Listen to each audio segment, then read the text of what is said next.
Bonjour et bienvenue sur la chaîne du blog MathOS.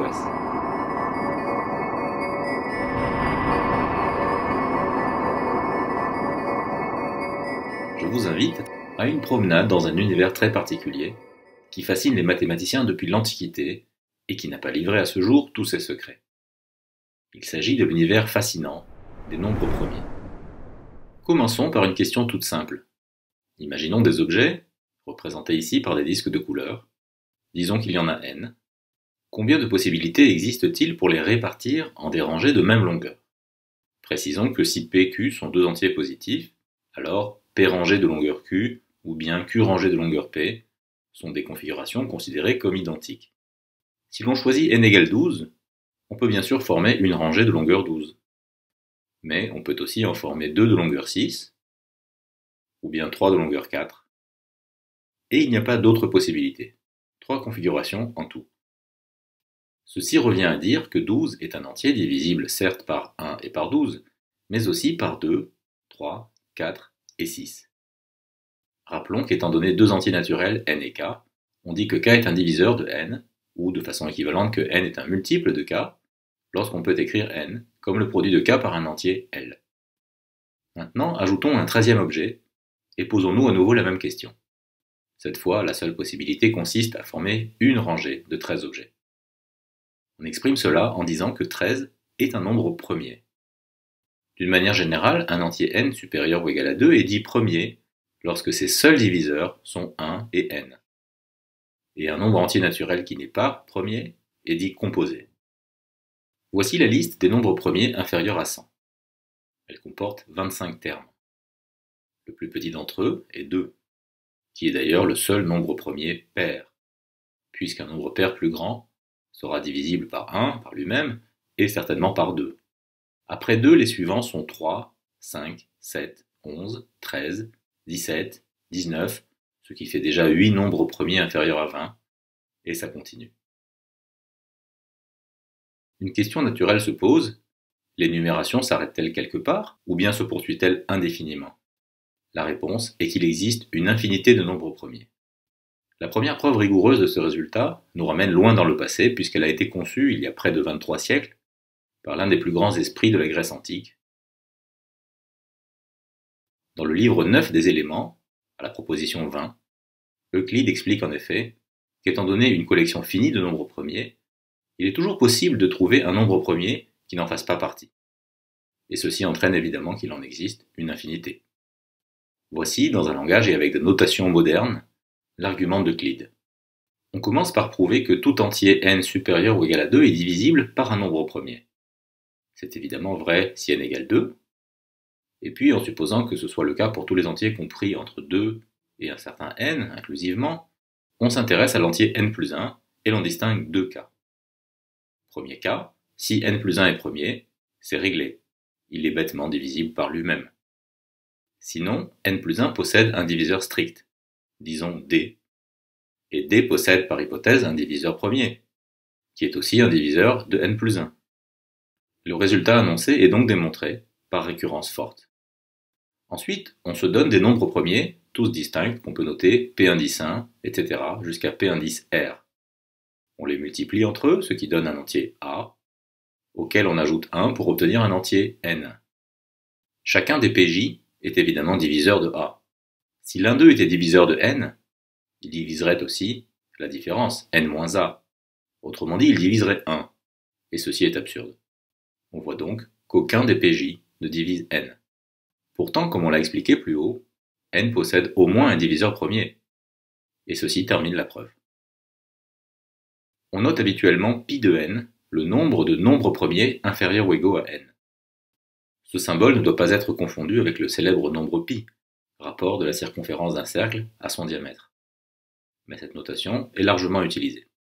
Pi est donc ce qu'on peut appeler la fonction de comptage des nombres premiers. On a vu plus haut que pi de 20 est égal à 8 et que pi de 100 est égal à 25. En calculant un peu plus loin, on verrait que pi de 1000 est égal à 168 et que pi de 10 000 vaut 1229. Voici une portion du graphe de la fonction pi. Le résultat d'Euclide revient à dire que la limite, lorsque n tend vers l'infini, de pi de n est infinie. Et en regardant ce dessin, on a aussi l'impression que cette fonction augmente de moins en moins vite. Autrement dit que les nombres premiers vont en se raréfiant. Ce n'est qu'à la toute fin du XIXe siècle qu'une formule a été établie qui exprime cela avec précision. Il s'agit du célèbre théorème des nombres premiers, démontré indépendamment par le français Hadamard et le belge de la Vallée-Poussin. Selon ce théorème, pi de n tend vers l'infini comme l'intégrale de 2 à n de 1 sur ln de t dt, ou plus simplement comme n sur ln de n, quoique l'intégrale donne une estimation plus précise. Ce résultat spectaculaire a été conjecturé un siècle plus tôt par Gauss et Legendre. Il a été établi en s'appuyant sur des techniques d'analyse complexes. Il faut se souvenir que Riemann avait 50 ans plus tôt eu l'idée géniale de prolonger au champ complexe la fonction zeta qui porte son nom, ouvrant ainsi la voie à ce type de développement. Par la suite, une preuve dite élémentaire a été obtenue par Erdős et Selberg vers la fin des années 40, élémentaire au sens où elle ne repose pas sur la théorie des fonctions de variables complexes. Revenons maintenant à des choses plus simples. Les nombres premiers sont, en quelque sorte, les briques élémentaires de la théorie multiplicative des entiers. Tout entier supérieur ou égal à 2 peut en effet s'écrire comme un produit de nombres premiers. Cette écriture, qui est de plus unique, est la décomposition en facteurs premiers de n. Voici par exemple la décomposition de 1001. Et voici celle de 123 456 789. Pour un entier de grande taille, obtenir cette décomposition est une opération difficile, voire infaisable avec les moyens actuels si l'entier en question est trop grand. C'est d'ailleurs cette difficulté qui rend certains procédés modernes de cryptographie quasi inviolables. Mais nous n'allons pas explorer plus avant ce thème. Intéressons-nous plutôt à une question voisine, en un sens plus fondamental. Étant donné un entier n supérieur ou égal à 2, est-il facile de décider s'il est premier ou composé? Une méthode évidente consiste à tester l'un après l'autre les entiers de 2 à n-1 dans l'ordre croissant, en recherchant parmi eux un diviseur éventuel de n. Si aucun diviseur n'est trouvé, c'est que n est premier. Et dans le cas contraire, on interrompt la recherche dès que le plus petit diviseur est trouvé. On peut alors conclure que n est composé. Précisons que dans ce cas, le plus petit diviseur en question est forcément premier, puisque sinon, on en aurait trouvé un plus petit avant. Cette méthode est toutefois grossière car elle déclenche potentiellement beaucoup de tests inutiles. Elle a été améliorée il y a environ 9 siècles par un certain Leonardo Pisano, plus connu sous le nom de Fibonacci, à qui on attribue le résultat suivant. Si un entier supérieur ou égal à 2 ne possède, à part 1, aucun diviseur inférieur ou égal à sa racine carrée, alors il est premier. Cette remarque limite le nombre de tests à effectuer dans l'algorithme précédent.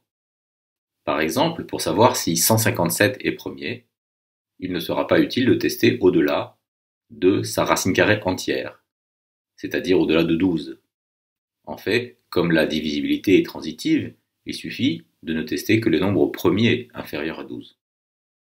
On cherche donc d'éventuels diviseurs de 157 parmi les entiers 2, 3, 5, 7 et 11.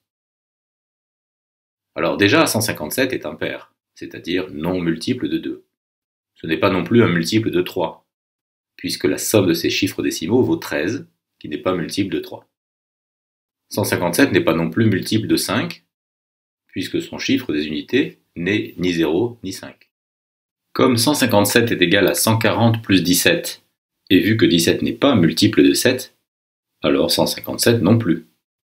Et ce n'est pas non plus un multiple de 11, puisque la somme alternée de ces chiffres décimaux vaut 3, qui n'est pas multiple de 11. Finalement, 157 est un nombre premier. Pour vérifier si vous avez compris, je vous propose d'essayer de déterminer par cette méthode si les entiers 391 et 419 sont premiers ou composés. Je vous laisse mettre la vidéo en pause et faire les calculs tranquillement. On se retrouve juste après. Allez, on corrige. Comme 19 au carré est égal à 361, qui est strictement inférieur à 391, tandis que 20 au carré égale 400, qui est plus grand, on cherche d'éventuels diviseurs de 391 parmi les nombres premiers inférieurs ou égaux à 19. Après avoir écarté successivement 2, 3, 5, 7, 11 et 13, on découvre que 391 est égal au produit de 17 par 23. C'est donc un nombre composé, et son plus petit diviseur premier est 17. Quant à 419, sa racine carrée entière est 20. En cherchant d'éventuels diviseurs premiers inférieurs à cette valeur, on n'en trouve aucun, ce qui permet d'affirmer que 419 est premier. Et si je vous demande de tester la primalité d'un entier considérablement plus grand, comme celui-ci par exemple, vous vous dites probablement que ça demandera du temps. Et vous ne croyez pas si bien dire. Nommons A cet entier, qui est de l'ordre de 10 puissance 100. Sa racine carrée entière est donc de l'ordre de 10 puissance 50. Pour tester tous les entiers impairs inférieurs à cette valeur, et voir si l'un d'eux divise A, et en supposant que vous puissiez effectuer un test chaque seconde, il vous faudra disposer de la moitié de 10 puissance 50, c'est-à-dire 5 10 puissance 49 secondes, ce qui représente plus de 1,5 10 puissance 42 années. Et si ce n'est pas à vous qu'est confié ce calcul interminable, mais à un ordinateur, capable d'effectuer en moyenne 1 milliard de tests de divisibilité par seconde, il lui faudra tout de même plus de 1,5 10 puissance 33 années, une durée très largement supérieure à l'âge estimé de l'univers. Vous l'avez compris, la méthode est appropriée pour de petites valeurs de n, mais elle devient impraticable pour des entiers d'une centaine de chiffres et même moins que ça. Expliquons maintenant pourquoi ce test élémentaire de primalité est valide. Considérons un entier n supérieur ou égal à 2 ne possédant aucun diviseur autre que 1 parmi les entiers inférieurs ou égaux à sa racine carrée. Si n n'était pas premier, il pourrait s'écrire sous la forme du produit p fois q, avec p et q deux entiers strictement compris entre 1 et n. Mais, vu l'hypothèse, les entiers p et q doivent être tous deux strictement plus grands que racine de n, et leur produit dépasserait donc strictement n, ce qui est un peu gênant puisque ce produit vaut exactement n. Cette contradiction montre que n est premier. La recherche d'une formule qui ne produirait que des nombres premiers est un thème classique et très ancien. Dans l'Antiquité et au Moyen-Âge, on pensait que la formule 2 puissance n-1 produisait, lorsque n est premier, exclusivement des nombres premiers. Cette croyance était sans doute fondée sur l'examen des 4 premières valeurs, 3, 7, 31 et 127 sont tous premiers. Au milieu du XVe siècle, on a remarqué que 2 puissance 13-1, qui vaut 8191, est premier. Curieusement, le cas de 2 puissance 11-1 était passé sous les radars, puisque ce n'est qu'au XVIe siècle, en 1536 exactement, qu'un certain Udalricus Regius découvrit que 2 puissance 11-1 est le produit de 23 par 89. Il est cependant vrai que si 2 puissance n-1 est premier, alors n est premier. Sous forme contraposée, cela revient à dire que si n est composé, alors 2 puissance n-1 l'est aussi. Détaillons cela. Supposons que n soit le produit de deux entiers p, q strictement plus grands que 1. Alors, 2 puissance n-1 peut s'écrire 2 puissance p le tout puissance q moins 1. Et cette différence de puissance peut se factoriser sous la forme 2 puissance p moins 1 en facteur de la somme 1 plus 2 puissance p plus 2 puissance 2p plus etc. jusqu'à 2 puissance p facteur de q moins 1. Or, le premier facteur vaut au moins 3. Et le second facteur vaut au moins 1 plus 2 au carré, c'est-à-dire 5. Ainsi, l'un et l'autre dépassent strictement 1, et ceci prouve que leur produit est composé. Bref, l'implication 2 puissance n-1 premier entraîne n premier est vraie, mais sa réciproque est fausse grâce au contre-exemple obtenu pour n égale 11. Les nombres de cette forme, 2 puissance p-1, sont appelés nombres de Mersenne, du nom d'un moine français qui a vécu fin du XVIe, début du XVIIe siècle, et qui s'est passionné pour l'étude des nombres premiers. Avec les moyens techniques dont il disposait, c'est-à-dire sa tête, un papier, un crayon, probablement une bougie pour veiller tard la nuit, et aussi beaucoup de temps, il a produit la liste des nombres premiers de cette forme jusqu'à l'exposant 257, et en ne commettant pas plus de 5 erreurs, ce qui est assez remarquable. Il a en effet omis M61, M89 et M107, qui sont premiers, et il a inclus à tort M67 et M257 qui sont composés. Sur la page web du projet GIMS, acronyme de Great Internet Mersenne Prime Search, vous trouverez la liste des nombres premiers de Mersenne actuellement connus. En mai 2021, cette liste comporte 51 termes. Le plus grand, qui est aussi le plus récemment découvert, est absolument colossal. Son écriture décimale comporte un peu plus de 24 800 000 chiffres. Il a été débusqué en décembre 2018 à l'aide d'une combinaison d'algorithmes très sophistiqués. L'ancêtre de ces algorithmes se trouve dans une méthode publiée en 1878 par le mathématicien français Édouard Lucas, puis améliorée par la suite dans les années 30 par l'américain Derrick Lemmer. Il s'agit d'un critère permettant de tester efficacement si un nombre de Mersenne est premier ou non. On utilise la suite d'entiers définie de la manière suivante.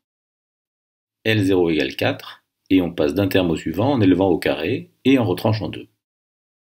Étant donné un nombre premier P plus grand que 2, on peut montrer que MP est premier si et seulement si L indice P-2 est multiple de MP. Grâce à ce test, Lucas put établir la primalité ou le caractère composé de plusieurs nombres de Mersenne. Il put par exemple établir que M127 est premier, une prouesse pour l'époque. Il s'agissait alors du plus grand nombre premier connu.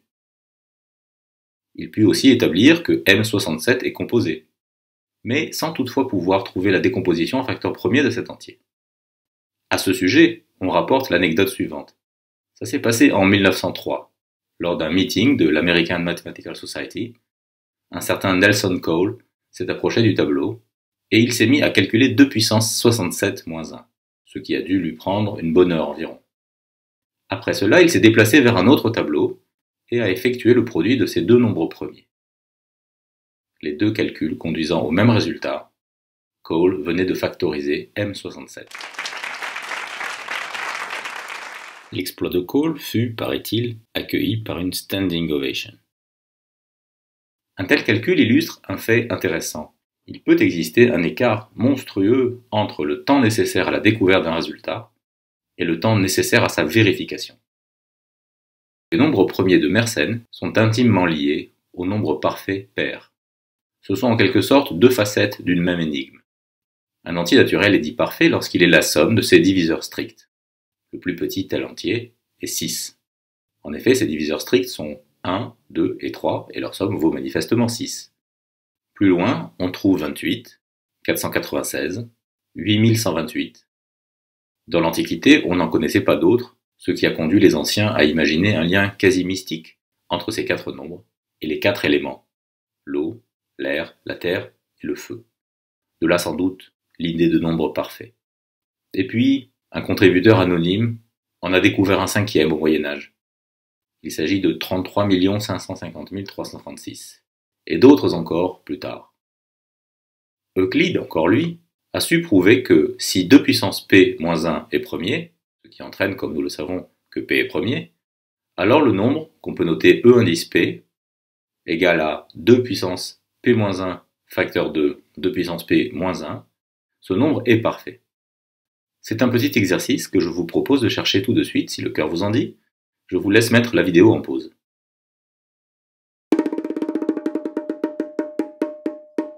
Le truc, c'est que lorsqu'on multiplie deux entiers naturels A et B premiers entre eux, les diviseurs du produit AB sont exactement les produits d'un diviseur de l'un par un diviseur de l'autre, sans qu'il y ait de doublons.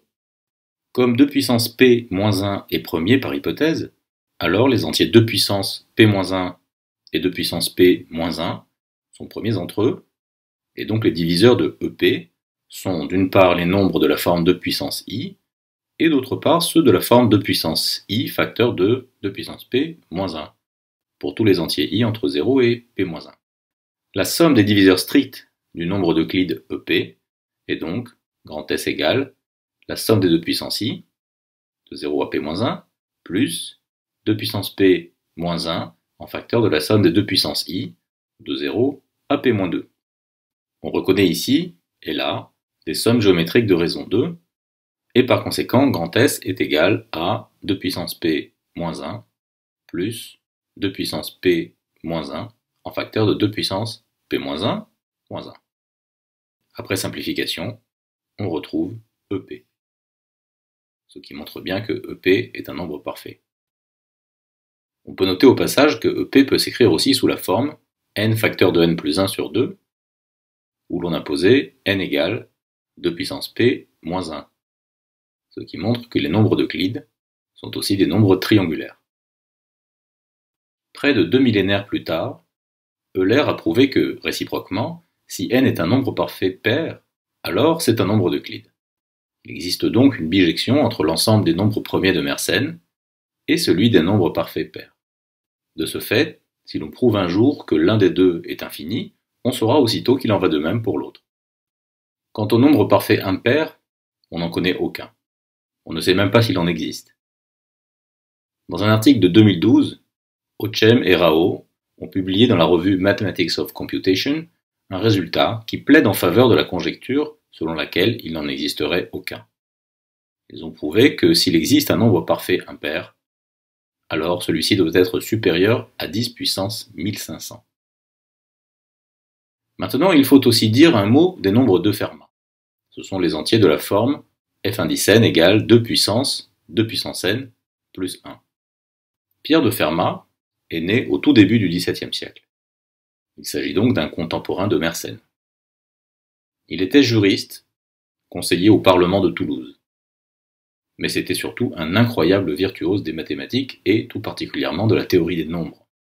Il est particulièrement célèbre pour avoir affirmé que l'équation diophantienne x puissance n plus y puissance n égale z puissance n ne possède, si n est supérieur ou égal à 3, aucun triplet solution formé d'entiers naturels non nuls. Cette affirmation, qu'il pensait avoir démontrée, n'a été finalement établie que 3 siècles et demi plus tard, par le mathématicien britannique Andrew Wiles, après plusieurs années d'un travail acharné. Fermat a par ailleurs affirmé, à tort, que les nombres de la forme 2 puissance n plus 1 sont tous premiers.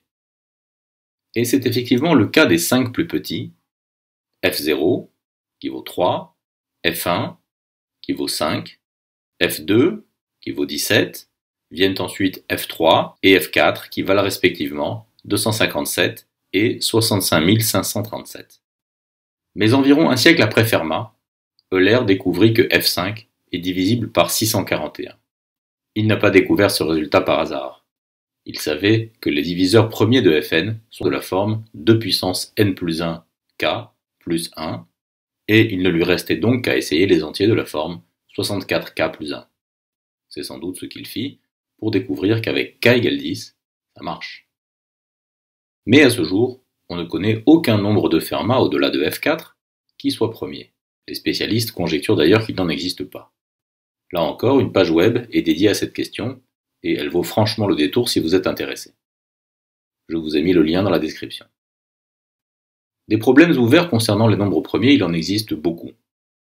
Et curieusement, plusieurs d'entre eux s'énoncent en des termes très simples. Le contraste entre la simplicité apparente d'une question et le mal qu'ont les spécialistes pour en venir à bout est tout de même assez saisissant. Pour conclure cette vidéo, je voudrais signaler 2 grands problèmes ouverts, très célèbres, qui concernent les nombres premiers. Le premier est la conjecture de Goldbach, selon laquelle tout entier impair supérieur ou égal à 4 est la somme de 2 nombres premiers. Le mathématicien péruvien Harald Helfgott a démontré en 2013 ce qu'on appelle la forme faible de cette conjecture, à savoir que tout entier impair supérieur ou égal à 9 est la somme de 3 nombres premiers impairs. Le second problème est celui dit des nombres premiers jumeaux. 2 nombres premiers sont dits jumeaux lorsque leur écart vaut 2. C'est par exemple le cas de 11 et 13, ou encore de 7757 et 7759. La question est de savoir s'il existe une infinité de nombres premiers p pour lesquels p plus 2 est aussi premier. Le mathématicien chinois Jingrun Chen a établi en 1966 un résultat impressionnant qui va dans ce sens, à savoir que pour une infinité de nombres premiers p, l'entier p plus 2 est soit premier, soit produit de 2 nombres premiers. Plus récemment, en 2013, un autre mathématicien chinois, Yi Tangsheng, a démontré que la limite inf de la différence Pn plus 1 moins Pn est majorée strictement par 7 10 puissance 7. Pn désigne ici le nème nombre premier. En des termes moins techniques, ceci signifie qu'il existe une infinité de couples de nombres premiers consécutifs dont l'écart est majoré par 70 millions. Depuis cette découverte, cette borne a été abaissée à une valeur proche de 200, Mais selon les experts, il reste encore beaucoup de chemin à parcourir avant de la réduire à 2. Cette première vidéo sur les nombres premiers est à présent terminée. J'espère qu'elle vous a intéressé. Le sujet étant très riche, je pense vous en proposer bientôt une autre sur le même thème. Merci de votre fidélité et à la prochaine.